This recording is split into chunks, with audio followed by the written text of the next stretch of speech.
Explore the history, relationships, expertise, and data that go into ensuring Stine growers get maximum yield potential. This is the Stine Seedcast. Here's your host, David Thompson. Hello, and welcome to the Stine Seedcast. I'm David Thompson, National Marketing and Sales Director for Stine Seed Company. Today, our guest on the Seedcast is Daniel Greblunas, Field Agronomist for Stine. Thanks for joining us, Danny. Thanks for having me, David. As a field agronomist, Danny supports our sales team members and our grower customers in agronomic matters in his region of Nebraska and Kansas. One area of growing concern is soybean gall midge. Today, he's going to discuss with us gall midge, the best management practices, and other agronomic threats that growers are dealing with this season. So, let's get started. Well, Danny, appreciate having you on the Seedcast. And for starters, I always like to kind of do a level set, get a little bit of background about you and your history and then your path to Stine. So if you would, just kind of tell us a little bit about yourself. Yeah, my name's Daniel, or Daniel Greblunas. I'm a field agronomist with Stine, like you said. Been here about a year and a half now. My territory covers Nebraska, Kansas, but home for me is about 30 minutes west of Omaha. How I kind of started out in ag was I grew up in a small town, and right out of high school, I started working for the University of Nebraska farm operations, and then through going to college at the University of South Dakota, I came back during the summers, and then after graduating from South Dakota, came back and started working again for the University of Nebraska farm operations, and it's kind of just led into a love of ag, and then left there about a year and a half ago and started working for Stine. Awesome. So when you work with the university, you were doing kind of large-scale research, like plots and things like that for the university? Yeah, we did about 5,000 acres of large-scale row crop operation, and a lot of the research that we did was large scale. So we would be doing irrigation research. We would be doing, one of the big projects was a carbon sequestration research it was over, I think there's 3 different sites, over 350 acres of it. And so it was heavy tillage, corn on corn, versus traditional tillage, irrigation, and then no-till, 2-crop rotation. Oh, okay. And they test the levels of all the carbon and that kind of thing. And then we worked a lot with different variable rates of nitrogen as well. Oh, interesting. Mm-hmm. So you said then about a year and a half ago you came to Stine. Yep. So just curious, what drew you to Stine? Well, I really like this. I've worked for the state, and I kind of wanted to try the private side. And then Stine being family owned was a huge plus for me. And Sure. I thought it would be a good leap. And after talking with everybody, I interviewed 2 different people, and I thought it'd be a good jump. So. Oh, good. Well, we're really glad to have you with us. So, your title is Field Agronomist, Mm-hmm. so we have a team of agronomists, including technical agronomists and field agronomists. If you would, give us a little bit of background and tell us a little bit about what your role as a field agronomist involves. Yeah, I kind of feel like the field agronomist role is kind of an extension of the technical agronomist. The technical agronomists kind of cover a lot bigger area, and so the field agronomist role, even though we may be doing kind of the same job, is you're kind of work as a first responder. If I work under Tony Lenz quite a bit, and if he's 4 days away from being able to get to this problem field, and I'm a lot closer and it's in my area, I can get to it in a timely manner, obviously involve Tony right away, but get a quicker jump on it than maybe we had in the past.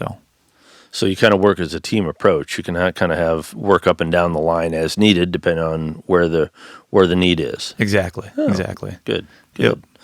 So you said you're from Nebraska, Mm-hmm. and now you serve a lot of our customer base kind of in that Nebraska, Kansas territory. I guess just as kind of an overview, talk to me a little bit about what agronomy service means in that particular part of the world, because we travel around the United States, obviously different crops. I mean, same crops, but different approaches sometimes. So what do you see there that maybe is a little different than what you see in other parts of the country? Well, with Nebraska and Kansas, there are 2 different sides. I mean, you can go in areas of Nebraska where you might plant 34,000 seeds per acre on a normal irrigated circle, and then you get into areas of Kansas where you're planting anywhere from 15 to 20,000. And so kind of their products react in different ways, and you kind of want to locate what products work where. And so when I think of agronomy in any sense, I think of decision making. And so I believe every farmer in Nebraska and Kansas thinks agronomy is really important, just for the fact that they want to raise the most amount of crop or the most amount of grain with doing it ethically, economically, and whatever fits their operation.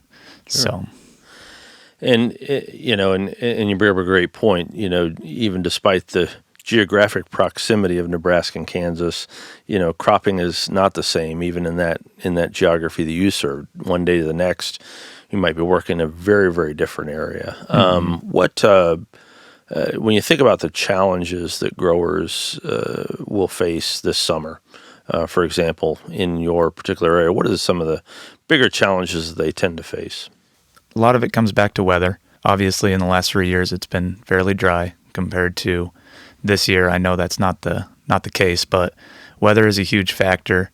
Another couple things that have been popping up this year, just the way the environment has been, is tar spot. It really is blowing up kind of in the northeast region of Kansas and kind of working its way. I guess about 10 days ago, they just found the first case of tar spot this year in my county, about 30 minutes west of Omaha. So that's going to be very apparent, and that's earlier than I think it typically has shown up. So I think it's going to raise its head here soon. Yeah, and it's just hopefully the rain keeps coming and stay out of the heavy storms and heavy weather. Is there anything they're attributing specifically to the early rise of tar spot in that area? I really think it's the humidity and how everything's fairly wet, and that's kind of exaggerating the effect of it. Yeah. So recently I was in a meeting and I heard you talk about soybean gall midge. That kind of interested me because, frankly, I just don't know a lot about that issue. So I thought it'd be interesting to have you on and we can talk a little bit about this issue. So first of all, I guess for growers and listeners who aren't aware, tell us about what is soybean gall midge. Yep. So soybean gall midge is obviously a midge that kind of showed up in the late 2000 teens, like 2018 on, and started affecting a lot of people. They didn't really know what it was right away, and it started affecting a lot of people's end rows on their soybean fields. And so what kind of happens is that the soybean gall midge will overwinter in adjacent soybean fields and fly over and lay new eggs on soybean plants. Then that larvae kind of feeds on the stem system and causes the plants to essentially either wilt or die, or kind of stops their uptake of water and nutrients. And so usually this is kind of just on the outside of the field, outside edges. I have seen extreme scenarios where it kind of gets 300 feet into the field, and you can have up to 90% loss in those areas. And so I think it was attributed to compaction for a lot of people, because obviously when you're farming, you're running your combine or your grain carts or your trucks on the edges of the fields. Well, once you kind of dug into it, you got to see that no, this is actually an insect. This is a problem. But it would make sense that one of the things they would start to look at would be compaction, traffic on field edges, and things like that. So it's logical to see the progression there. But okay, as they started to figure out, this was gall midge. So it sounds like one of the telltale symptoms is where it occurs in the field, right? Yeah. Is that the best method for growers who are scouting to use? I mean, how do they identify what they're dealing with here? So how I typically do it, if you have a row of beans and everything looks like it's fairly normal, and then all of a sudden you just see these few plants, or maybe it's a long row of it that just look like they're wilting away, almost turning gray. It's really easy to kind of identify these. You just pull that soybean plant out and kind of either take a knife or take your fingernail and just tear apart the affected area of the stem, and you'll see these either white or orange larvae feeding on that stem. So typically, a telltale sign would be you're going to see a plant that's just kind of wilting and Exactly, yeah. and dying back, and then you can break it open and you look for the presence of these larvae. Yep, exactly. And it can either be a large area. Sometimes I was in a field yesterday that I really had to look for some plants that looked like they were affected, and then by the time I dug down into it, they're just kind of starting that feeding. So right now you can find them if you're looking for them. And where does gall midge originate from? I mean, where do they come in from the field edges from other areas, or? They're kind of coming from all over the place. Okay. The corn, the place that I've seen them the worst at is actually bordering cornfields, which sometimes people have seen them the worst at bordering trees or prairie strips or, brome fields or anything like that. But yeah, they just kind of come out of there and then just work their way from the edge of the field in. But it sounds like for whatever reason they find a perfect home in soybeans. Yeah, one way or the other. Yeah. And if you got them 1 year, odds are when you go back 2 years, if you're doing a 2-crop rotation, you'll find them in the same spot again. So let's tackle this kind of in two parts. So let's say right now you're scouting and you start to see, and you go out and you do your evaluation. You say, yeah, in fact, I see them have this problem. I have soybean gall midge starting to take hold. So are there management practices that you can employ when you have it? Really, there's really not a huge, nobody has came out and really said that there's a really surefire way to combat them. Okay. The only thing that they said that actually helps is wait until about V2 on your soybeans and hilling them or cultivating them. Well, in my area, we're heavy no-till, a lot of, pivots. Nobody really has a cultivator anymore, right, unless you're doing some flood irrigation or something like that. And obviously, this is on your end rows. You don't want to be turning a grain cart or combine around on, strapping your coffee cup down to go on the edges of your field. So they've been doing a bunch of studies with different kind of insecticides. Nothing has really shown to be like a telltale sign that it's working. But I've heard everything from people burning their ditches every year to, doing multiple insecticide applications. But the only thing that really has seemed to help is hilling and maybe doing a little delayed planting on your soybeans. Maybe wait until that late May. And I know nobody wants to come back to your field to do your edges, but that kind of seems to be the only thing that really has been combating these. So, and I would assume that insecticides are probably questionable because, again, by the time you experience a problem, you've already got them inside the plant. Yeah, so it's really hard to get at the problem at that point. Mm-hmm. So, looking ahead, let's say you are in a situation where you found this problem, let's say last year. Now, as you go into the next year, you mentioned a few things. So are there any management practices or management strategies that are recommended as you think about planting soybeans the following year? The only thing, when I worked at my previous job, I actually worked with the entomologist Justin McMeekin from UNL, okay, and he's tried just about everything to see if he can get some sort of suppression. The only thing that they really have seen is really that hilling, and maybe delaying that plant a little bit with late planting. So I think there's going to be more stuff in the future that they're going to figure out on how to combat it. But as of right now, those are really kind of the only two things that really the universities came out and said. So, sure. In the area that you work in, do you see a lot of, right now, are you seeing a fair amount of soybean gall midge, or is it something that's a little more sporadic? I actually thought that I saw more of it last year than this year. Obviously, each place has a different environment, and it's going to be exposed more in different areas. What I kind of think is that if your area has it, it's probably not going away. You're still going to have it at some point, and it's expanding. From as early as 2018, they caught it kind of in that east side of Nebraska, and now it's kind of working out into central Iowa and into Minnesota and into South Dakota, and then even down into Kansas, on the northeast side of Kansas a little bit. And so it's only growing and expanding more. Like they said, it's a hard way to combat it. if you got it, you're probably going to have it again in 2 years, and then there's really no stopping it right now. And because of the way it affects the plant, I guess I assume that there isn't a lot of hope for, in-plant resistance or things like that.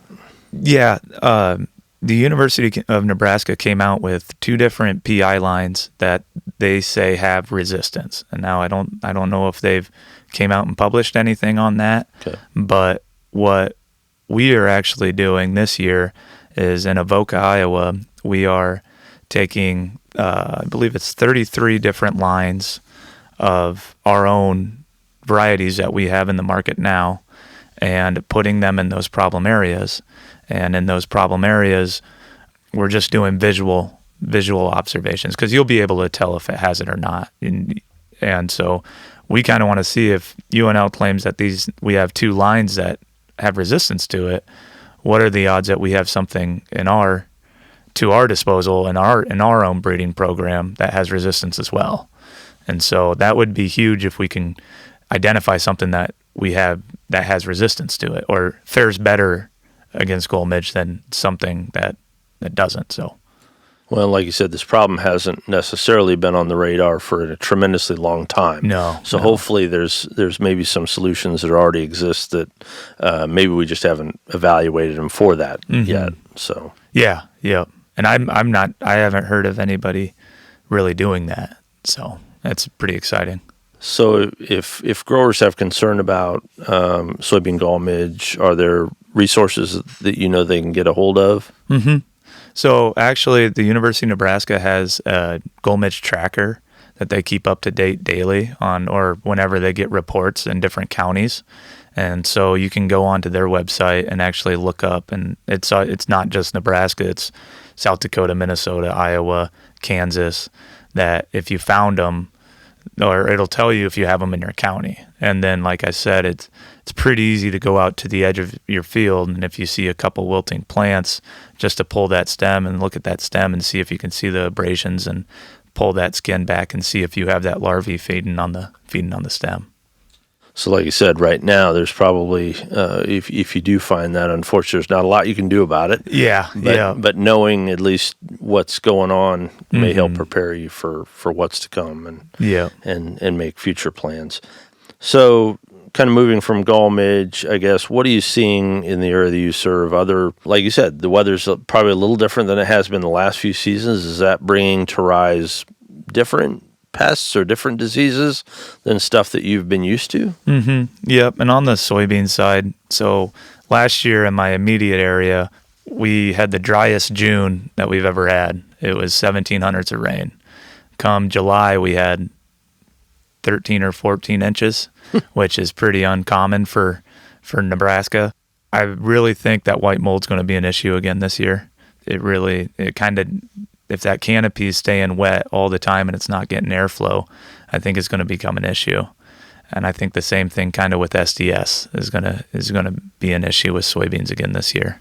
Well, and I often talk about the fact that, on our research side, I think those are 2 of the hardest ones to score and track. Yep. Because it's so environmental, right? If you don't have it, it doesn't mean you don't have resistance. It may mean you just didn't see that exactly. year. So in an odd way, sometimes a bad year for growers is a good year for the research program. Yeah. At least they get some data and they get some looks at those things. But your point's taken. I mean, this moisture could cause an incidence or rise in incidence of particularly IDC and white mold and STS.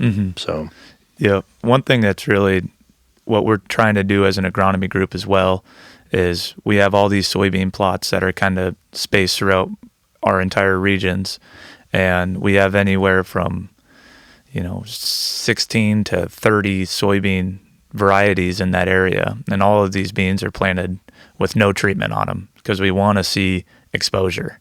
And so you kind of get how does that bean grow in your environment, and then also how does that bean combat these different issues in your environment? And so I think that's really important to help the sales team be able to make decisions on what they want to sell for years to come. And these are all brand new beans. So Yeah, because we hopefully know that we can get seed treatments that can help with a lot of things, but what we really want to see is kind of that worst case scenario, right? Exactly. So let's subject it to the worst case scenario, and then from there we can probably help it with other practices. So we're really lucky at Stine to have this great group of agronomists like you to go around and help our sales team members and our customers kind of decode what's happening and see what's going on in their area. And like you said, this year is different than last year, and every year is unique. So I'm curious, as you think about your travels here this last over the summer, is there an example of something that's come up for you that's been a great learning experience, or something where you could help a customer kind of again decode the mystery that's going on in their field? Any stories from the field you'd like to share?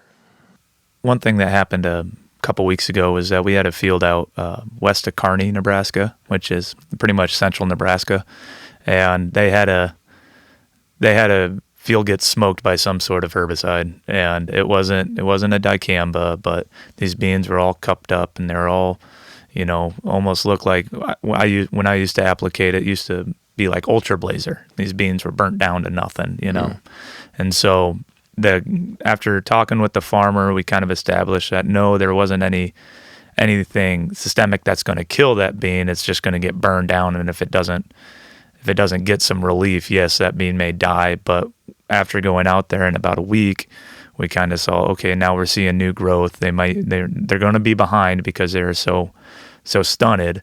But one thing that I kind of found out was that beans are very resilient. And so maybe instead of making a decision that day, looking at it going, nope, we need to replant, maybe giving that a little bit of time and obviously looking at like your 10-day forecast and stuff. If you're getting towards the end or something and it's going to rain for the next 8 days, it might be time to make a game decision right then and there, but maybe giving stuff a little bit more time. I kind of saw that with emergence this year too. A lot of early planted soybeans were wet and cool for a long time. And so you go out there and your immediate emergence might be 90,000 and you want it more at 120, giving that a couple beans will keep coming up for a month, and so maybe giving it a little bit more time and digging down and seeing those beans coming back up, not making rash decisions right away. It kind of is something that I've been doing, taking a step back and taking the emotion out of it is kind of what I've been trying to do more this year and what I've seen a lot this year. And we talked about that on the podcast a few episodes ago with your boss, Tom Larson. We were talking about replant considerations. And trouble calls probably fit in that same category of being so difficult because you're having to you're in the position of making a decision when emotions are high, right? So the trick is, how do you separate the emotion from the fact? And sounds like, what you've been preaching there to your customer base is let's kind of step back. Let's look at the situation holistically, and let's figure out what the best path is. Yeah, because at the end of the day, financially they want to make the right decision, and then obviously that's what we're here to do too. So. And you brought up an interesting point, soybean emergence. So soybeans will continue to, like you said, they're resilient. They will continue to bust through for a period of time. And that's different than with corn, isn't it? Because, corn, we're so focused, laser focused on the idea that we want that emergence to be so timely and at the same time. So it's interesting that those two crops run so differently. Yeah, and it's coming back to what your stand goal is. And so I know guys that plant really thick and then they're just saying, well, I want more beans out there in case I have a hailstorm, So if you plant them at 100 and 165 and you get 140 stand and then a hailstorm comes through, okay, I still got 100 and 110 or 105 or something like that. So what I tell everybody, 140,000 on beans is always a good idea. That gives you some wiggle room. And what I was kind of told was 100,000 stand will get you 100% of your potential yield. So, that's good advice. So, as we're kind of wrapping up our conversation today, Danny, I wanted to ask you, I guess, as you talk to growers who are curious, whether it's about soybean gall midge or tar spot or, herbicide things that they have questions on, are there certain places or resources that you recommend that they go for more information? Yeah, absolutely. I'd reach out to whatever your closest college extension offices are. UNL's got a great program with it. I know Iowa State's came out with a few things on it. Otherwise, reach out to your local agronomist, because if you have it, they probably know it's somewhere else in your area as well. And so anybody's more than welcome to reach out to me or any of the other Stine agronomists. I know they'd be willing to talk to you about it. So. Yeah, and your contact information is, I know, on our website, so they can find your email there. Yep. Well, Danny, it's been great to have you on here. Appreciate you stopping by to talk about soybean gall midge and the way the crop is progressing in your neck of the woods. Always great to have our agronomists join us on the Seedcast and tell us what's going on. So thanks for joining us. No, I appreciate it. Thank you. So that's our time for today. I'd like to thank our guests and our listeners for joining us on another episode of the Stine Seedcast. We'll be back again soon with more expert interviews and insights about all things Stine. And if you have a question for our Stine experts, send it to asktheseedcast@stineseed.com. That's asktheseedcast@stineseed.com. And to never miss an episode, subscribe to the Stine Seedcast wherever podcasts are found. Subscribe to the Stine Seedcast wherever podcasts are found. To learn more about Stine and its elite corn and soybean genetics, visit stineseed.com. Stine has yield.